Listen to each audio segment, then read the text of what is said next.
du ñu saaga du ñu xaste du ñu rey vraiment waroon na mën a sant yàlla encore une fois daal si Sonko a vraiment la claire conscience de ses responsabilités ak également xam les enjeux du moment dans ce pays war na tal leneen du bi ay lu may du bay procès man c'est ma conviction. alors annoncé na aussi un plan de redressement économique lan nga ciy xaar. waaw xam nga Sonko li mu annoncé dafa bëri soxna Fatou parce que dans le cadre de la restructuration il avait dit à l'Assemblée nationale hein, que mois de juin bu soobee yàlla dans le cadre de la restructuration. d'ici fin juin. waaw fin juin. donc au plus tard il était catégorique hein. Oui, nous sommes au mois de juillet. les agents sont là amul dara lu ñu restructuré beneen également bu fekkee ne que je l'ai dit dans un donc sur un plateau parce que gis nga signal dafa am solo réew moo xam ne yow nee nga réew mi ba ngay ñëw mu ngi quatrième sous-sol président mu ne nous avons donc une marge de manœuvre quasi existante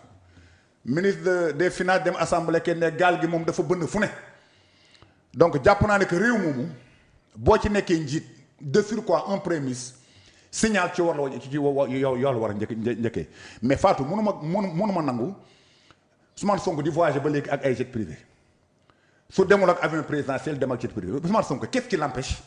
de prendre les vols commerciaux loolu signal la restructuration waxoon na ko dëgg la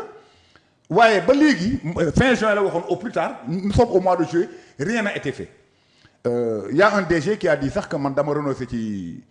yu bëri ba fi ne li ma defee mooy 7 millions de salaire je pense que signal bi moo doon na Thierno Alassane Sall defoon ba mu nekk RTP.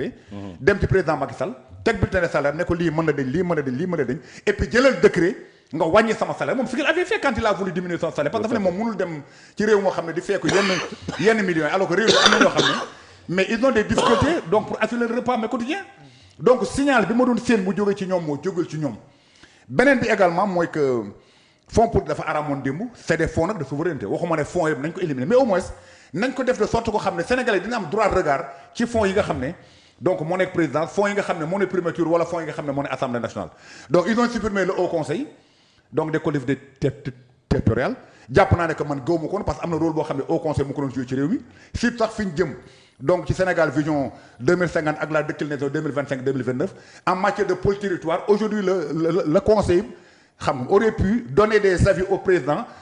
dimbale ko dans sa prise de décision pour les pôles territoires le conseil économique social et environnemental également dindi nañ ko alors que c'était le Sénégal en miniature hein il y avait tout le monde là-bas ñu dindi ko tout ça dans le souci de rationalisation mais ñoom lépp loo xam ne ñoom seen poste la jëm wax dëgg yàlla rationalisation gisuma ko ci koo ci gis ci moom nag waxoon naa ko fi ngay xaaxte mu ngi mel ni mbaamee première communion laxe yaa ngi ko wër ndodda ma nga wër biira ma nga ko wër ñoom ñëpp xaw ma kan moo rationalisé mais ñoom rationalisé à la limite sax quand je les vois je suis un peu gêné parce que ñi ma xamoon démb gis leen tey en presque un an boo xam ne ci njiit war nañu am sax kersa seen dëkkandoo yi wala seen mbokk yi wala sénégalais yi en fait ñoom ñëpp a soppeeku koo ci gis mu ngi néewi donc li mu annoncé également du ma ci dóor sama doom tant que duutuma ci baaraam wax naa ko tantôt donc def nañ assise de la justice ba léegi ñu ngi xaar dialogue politique bi ñu doon def temps yi la gëw ma ko woon man tey je sais que ne ku guddul fan doo fekk ay mesures yoo xam ne ci la jógee rationalisation bi Ousmane Sonko waxoon ba jox ñu date nañu au plus tard fin juin donc dina effectif gisaguma ko criminalisation de l'homosexualité gisagu alors qu'ils ont une majorité confortable à l'Assemblée nationale mbirum yaxanal également fonds politique yi araamoon démb tey dafa dagan dans le cadre tamit ci réew moo xam ne mu quatrième sous-sol réew moo xam ne amatoo marge de manœuvre réew moo xam ne gaal gi dafa bënn ngay voyager ba léegi nekk dans l'opulence di voyager avec jet privé gis ma rationalisation li ñu annoncé ce sont des annonces mais je sais que c'est des effets d'annonce et c'est des annonces qui ne seront suivies d'aucun effet c'est ma conviction. alors lan moo war a nekk les piliers pour yow de ce plan de redressement. waaw plan bi de xam nga Amadou Ba wax nañ ko ci dialogue politique bi nañu waxtaanee réew mi parce que ñoom ils ont montré que dañu tële bëgg nañ sax jombul mais munuñ je suis même très déçu quand j'ai vu le poste de Fadilou Keita doomu Nafi Ngom Keita quand même DG de suite quoi war na rus quand même poste boo xam ne yaa ngi ko def parce que rigueur professionnelle mooy boo defee poste sax nga lire ko bala nga ko posté mais quand même xam nga poste boo xam ne c'est truffé de faute donc Amadou boo wax njombeem ngay tuumaal Badara Gadia ba di ci tooñaale Youssou Ndour c'est méconnaître même le fonctionnement donc des organes de presse Youssou Ndour yoonam ne aussi donc je suis un peu de ñoom bëgg nañ sax peut-être mais munuñ nag li nga xam ne moom moo jigoon réew mi mooy ñu def donc dialogue sur l'économie li ne Amadou boo xewoon parce que am na yoo xam ne ils sont dans l'opposition et puis qui sont dans l'opposition qui vont rester dans l'opposition mais quand même sur les fondamentaux de la République notamment sur la diplomatie sur les questions sécuritaires et sur l'économie je pense que war nañu mën am un peu d'humilité xam ne que munuñ même bu ñu munee sax am na kàngam yoo xam ne ñoo fi nekkoon c'est des gens qui ont des portefeuilles qui ont l'expérience qui ont vécu l'État au niveau central yoo xam ne dañoo am un vécu nekkoon ay chef département nekk ay directeur nekk ay ministre war nañoo mën a waxtaane l'économie de ce pays avec en toute humilité parce que réew mi moo ñu ko jaral mais li ma gis nii ak xam nga mel FMI donc y a problème parce que mois de juin bi war nañ mën a waxtaan pour xool comment faire pour définir donc les stratégies mun a am beneen programme ak ñoom. xam naa ne c'est pas demain la veille parce que boo déggee ndaw si Kazak. donc Julie Kazak mais li mu wax moom mooy que ba léegi li ñu leen laajoon ñu ci xaar. les rapports des audits. waaw les rapports des audits ñoom gëmuñ nekk rapport Cour des comptes yu baax la.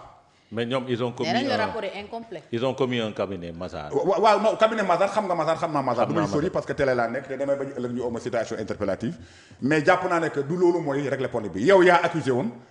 donc dans partie de rapport donc mais IGF ñëlee ñëw confirmer la sans signature parce que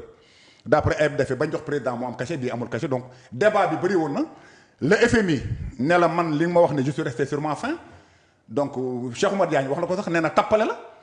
rapport Cour des comptes nee na tappale la. waaw dette cachée nee na tappale la. non dette cachée nee na tappale la. léegi nag yow yaa waxoon. mais FMI ngi lay xaar ne am na lu mu la laaj pour quand même jox ko preuve ne parce que nag bu fekkee yow da nga ma naxoon démb nëbb ay dette mais li may bañ ma réew moom da nga koy moytu damay bañ la nga nax ma nëbboon ay dette. wax ma ni nga nëbboon dette bi li ñu leen laaj yomb na jox leen ma document ba léegi joxuñ documentation. te jàpp naa ne que boo demee ba FMI mënatu la lebal boo demee ba Banque mondiale. do am na problème gis naa ne président gi dem États-Unis peut-être am na xam ne peut-être mun na décanté wu loolu laa ko ñaanal de façon pour le bénéfice donc njëriñu Sénégalais yi mais jàpp na ne daal boo demee ba mënatoo leb donc dans les organismes donc les institutions de Bretton Woods voilà des institutions finance voilà donc c'est que FMI wóolootu la mënatoo leb feneen ba am li nga bëgg li ngay leb tamit Sénégal la ñu leb nga xamul fan nañ ko dugal gis naa seen débat bi samedi j'ai beaucoup apprécié donc xamoo fan lañ ko dugal dette bi xamoo taux bi dette bi xamoo maturité bi dette bi xamoo ndax am na des commissions doo comprendre quoi nous sommes dans l'obscurité ñun xamuñ les Sénégalais même ak le rapport d'exécution budgétaire les Sénégalais ont été vraiment informés mais pas éclairés wax nga ñu mais xamoo fan la dugg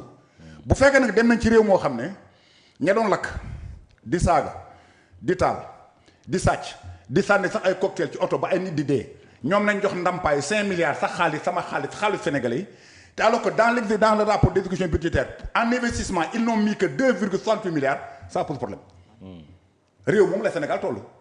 et que man li ma gëm mooy que en toute humilité war nañ mën a toog ñi fi nekkoon y a des experts y a des politiques y a des techniciens y a des enfants de la République ñu toog waxtaanee mbirum économie bi xool comment faire pour génne ci guute gi nga xam ne ci la Sénégal nekk. ñu bëri ñu ngi ragal ñu yegg ci ajustement structurel Adama à travers ce plan de redressement wax nañu ci keroog mais après ñaari fan bi ñu poser encore le débat économique ak la dernière sortie du FMI à quoi tu t'attends exactement lan ngay xaar. mais li ñuy xaar Cheikh Diba wax na ko. parce que quand le ministre des finances et du budget se permet de nous dire ne ñu gaal bi fépp la bënne ça veut dire que suñu wàccewul gaal gi ci ndex bi suñ ko yóbbuwul ci plage bi gaal gi day diig. comme nañu xaar ñu wàññi ay salaire voilà loolu lay tekki il faut te wàññi salaire bi dañuy waxtaan dans un communiqué du conseil des ministres le président nous avait dit le polissage de la masse salariale il nous avait donné cette information. mais après génn nañ. mais la masse a augmenté waaw dafa augmenté sax de 4 milliards. 30 000 personnes licenciées. dafa augmenté de 4 milliards la masse salariale a augmenté de 4 milliards d'après la loi de finances rectificative est-ce que tu comprends maintenant moom moo ñu waxoon polissage maintenant nga ñëw tey le premier ministre nous parle de redressement d'un plan de redressement un plan de redressement dafa laaj ay sacrifices yoo xamante nit ñi il faut ñu def ko il faut qu'on l'accepte. moo tax d'ailleurs nee na te plan de redressement bi dafa